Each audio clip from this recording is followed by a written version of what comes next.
Hi everybody, I'm here to report on yesterday's 3-1 win for Rangers up at Tannadice against Dundee United, who aren't actually a football team. We'll come back to that later. You might be wondering why I look like this. Well, this is my raging face, and it's not often I rage after a Rangers win, but I've certainly felt like that since yesterday. I'll take this off just now so you can see my real raging face. Why am I raging after a good win? Won a few away wins this season because of the referee and the opposition. And I'll come back to that later. I'll be very brief on the actual performance of Rangers because the other stuff just took over the whole experience, if you can call it that. We played well. Most of the guys did really well, played well. A couple of them, I didn't think Tavernier was up to much, but there's nothing unusual in that. Drosser scored a great goal, full stop. And by Rami, as usual, an empty shirt. I mean, he made 3 or 4 good passes. One started the third goal, but to be a Rangers player, you can't get by on 3 or 4 passes per game, even if they were goal creating passes, and they never are. They might start a move, but they're never creating goals. So he's an empty jersey, so we can't play him unless we really have to. Everybody else was fine. Igaman was absolutely wonderful. The touch that guy has, when he gets a pass, he can take it, he can control it, he can hold defenders off, he can turn them, he can run away from them, or he can make space for himself and pass it to somebody else. Absolutely brilliant. He had 3 or 4 shots at goal. I think one brought out a good save. The others went past the post or whatever, were blocked. But it's what he does off the ball that's the contrast between him and Drosser's. Quite a few times he sent a lovely pass into the box, right to Drosser's feet, and he either let it bounce away from him, or he tried to do a 1-2 with Igaman and it failed, or he shot wildly or whatever. So if you have Danilo in there, you've got a better chance of creating something from Igaman's passes and awareness, because Drossers isn't going to do much with most of them, as he showed yesterday. So everybody played well apart from those guys. Young Insiala did well in the air, so that was good. Jack Butland had 2 decent saves, I would say, so well done to him as well after the Man U game. So it was a good display, a deserved win, but spoiled totally by the incompetent referee Nick Walsh. And he's got form against us. I noticed the internet has gone a bit crazy, calling him a cheat, calling him a Celtic supporter, all that kind of stuff. Okay, we know he went to St Andrew's school and he was a goalkeeper in the school team, but just because he went to a Catholic school doesn't mean to say he's a Celtic fan. Oh, maybe it does. But it doesn't mean to say he would actually be biased against Rangers. Oh, I'll leave you to decide that. But anyhow, he spoiled the whole game because he let the Dundee United players have kicks and pushes and elbows at various Rangers players, but especially Diamandi, who must have been clattered about 4 or 5 times in the first half or the first hour, and all he did was award a foul, no punishment other than that, because it doesn't matter if you elbow somebody in the back of the neck when they've got the ball and they've got their back to you. That's just a corner garden foul. So anyhow, all that was going on for the whole game. And by the way, when I think about it, Dundee United, they annoyed me as well. They made me enraged as well, because I don't know if many of you out there have read this famous American book called Team of Rivals.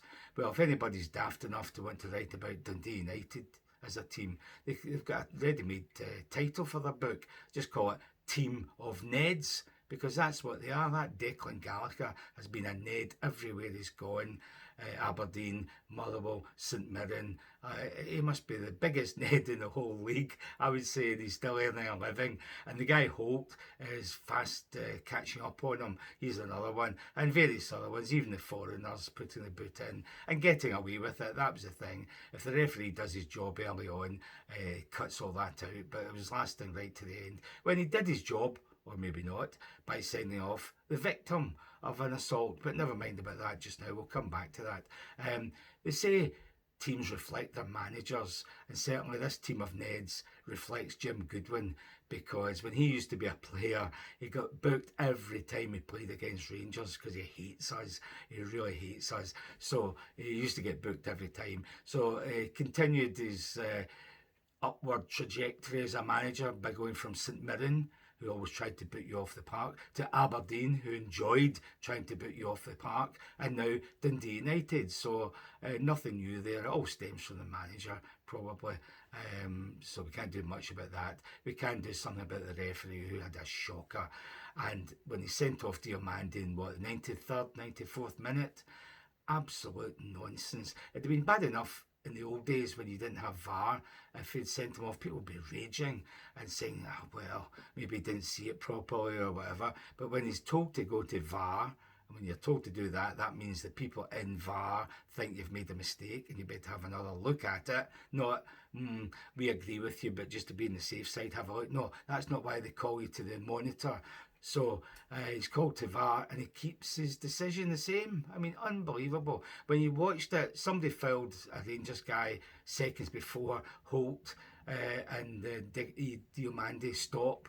Diomande had the ball, and for some reason Holt just pushes him, two arms, pushes him forcefully, and as he's falling backwards, Diomande has a kind of attempt at a slap. I don't think it was any contact. There's no evidence that he actually contacted him. It certainly didn't come under the category of brutal or violent, as in the SFA rules. So even if he did touch him, it was a booking. That's all that action deserves. That's all it says in the rules. Two of them should get booked, but no, he just books the other guy and gives Diomande a red card. Meanwhile, although he saw it, he just ignores Declan Gallagher, number one Ned, coming into the area where they're all standing and pushing Raskin with two arms and then pushing him again. And he's already on a booking and the referee just ignores that. I mean, that should be a second yellow. He's just booked the other Dundee United guy for pushing Diomande, but he ignored two pushes on Raskin when the play stopped. That sums the guy up. And while we're at it, you look at the current regulations for why a penalty is given, and Declan Gallagher in the second half, what was it? Drossers was just about to shoot and he slipped, but Declan Gallagher's already jumped up in the air, both arms wide out. You can't stretch them any wider. He's like an albatross as he jumps up and swivels so that his back's to the ball, and as he's coming down, it bounces off his hand like a basketball player. No penalty.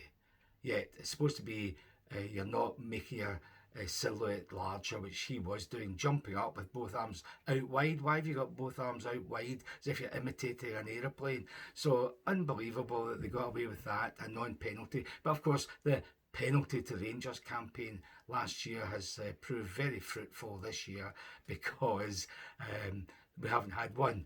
So that sums up these campaigns, these media and Celtic fan campaigns. So well done, the referees who have graduated from the Lawwell School of Refereeing.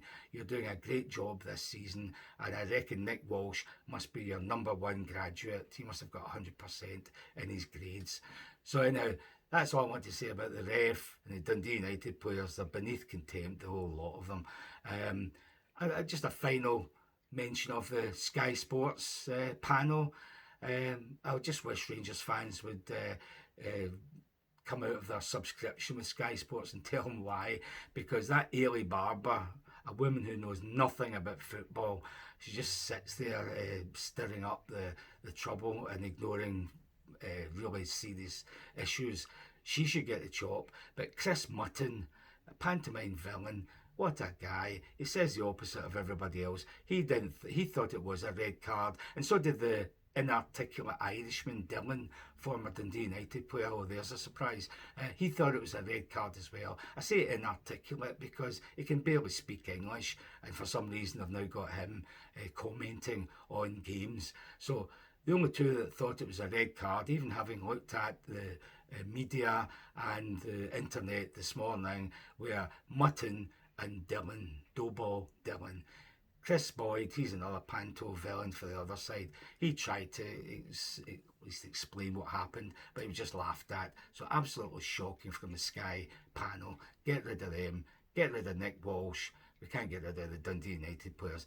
Let's hope they get hammered the next time they come to Ibrox.